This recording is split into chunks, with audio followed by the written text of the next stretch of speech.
Welcome to Everton Azul. All Everton, all soccer. That's right. I'm speaking in English. You know the reason why? We have our first edition of Talking Toffee, and with us, I have a wonderful guest, a lifelong Everton fan. His name is Nick. He's also a good friend of mine. Nick, how are you? It's a pleasure to finally, have you here with us in our channel.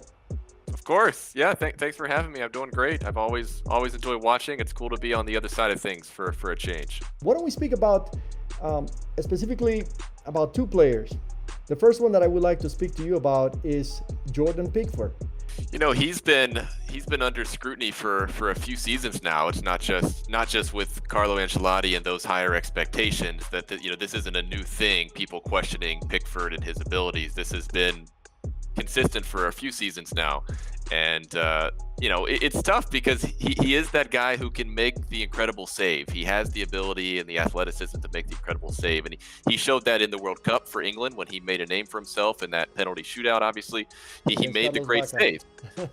Absolutely, but he also has this tendency to not make the easy save. He'll let the weak ones in and then make the incredible save. And that's what's so frustrating is, he makes the great save but lets in the weak one. And I think, obviously, I'm not sure when this will release, but when we played Leicester the other day, that was certainly an example of, I think, letting in a weak one. Well, there are people who are really getting on my case because I was a little too harsh on Jordan Pickford. Obviously I'm not a goalie.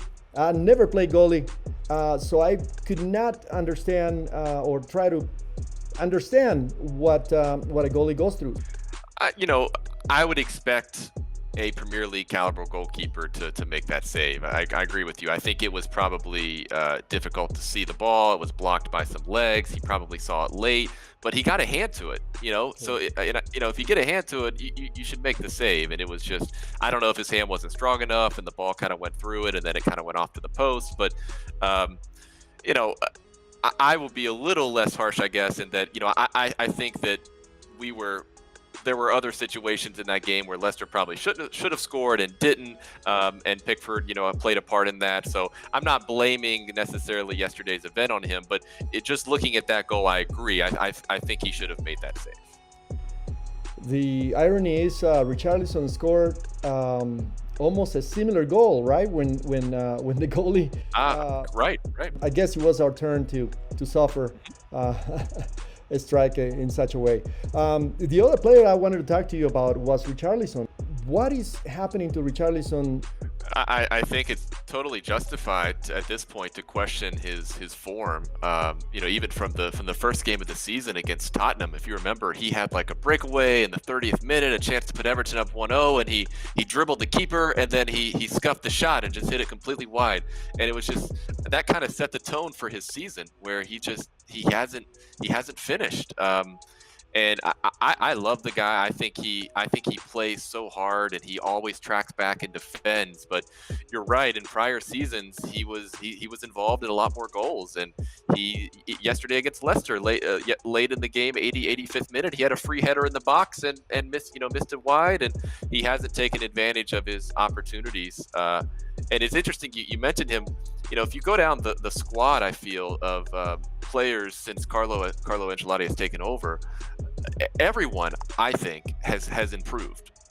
Guys like Michael Keane are just so much better than they were under prior managers. Mason Holgate, even Yerry Mina is taking steps forward. Tom Davies, Dominic Calvert-Lewin is the easy answer of somebody who took a major step forward.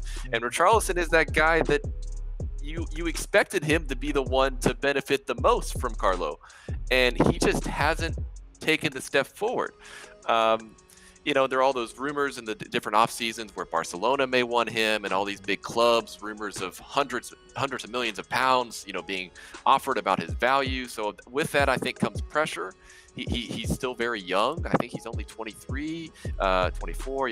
I'll have to confirm that, but I think it's just frustration. I think he's frustrated with himself, not necessarily his teammates. I think it's the lack of goals. Obviously, that has a lot to do. But the one person that's providing all those great passes is James Rodriguez, and what a wonderful addition. Obviously, Everton has completely changed since his arrival. I would agree. Yeah, I mean, James has been incredible, and I thought it was interesting before the cup match the weekend before Leicester.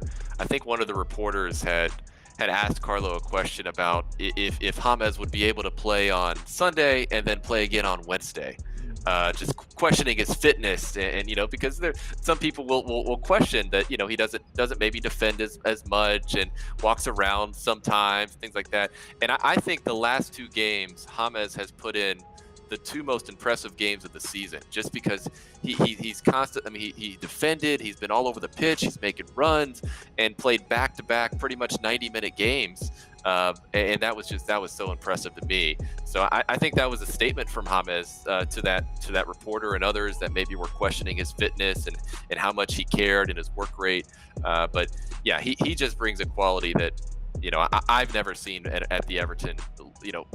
A player from Everton over my 5 to 10 years as a fan.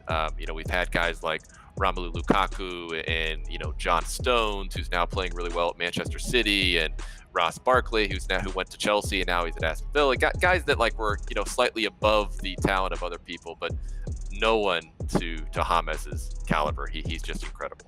So Newcastle, it's coming to Goodison Park. That's going to be another one of those games that where a tie at this point is not good enough. So we have to win, correct? Absolutely. And prior Everton teams, these are the type of games over the years that where you look at the table and you're like, we win this, we move to fourth place, we move up in the table, and then these are the types of games where Everton just don't show up, and somehow you look up at the scoreboard and they lose 2-0 and it's a missed opportunity. So absolutely, Saturday, with the talent we have, with the expectations that are here, it has to be 3 points. Anything that you like to add?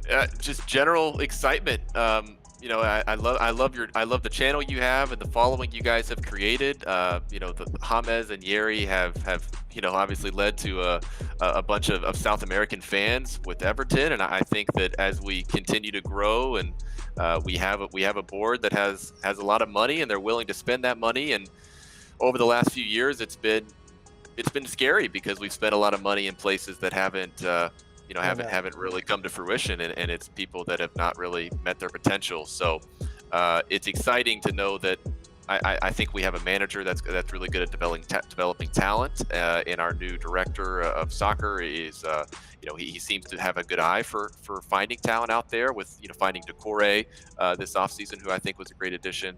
So exciting times at Everton. Let's hope we can meet these expectations. Let's just look forward to Saturday, very early. We'll be playing against Newcastle. And if you haven't subscribed to the channel, please do so right now and like this video. Nick, once again, thank you. Hope to see you soon. I hope this isn't the last time, okay, buddy? Thank you. All right, goodbye.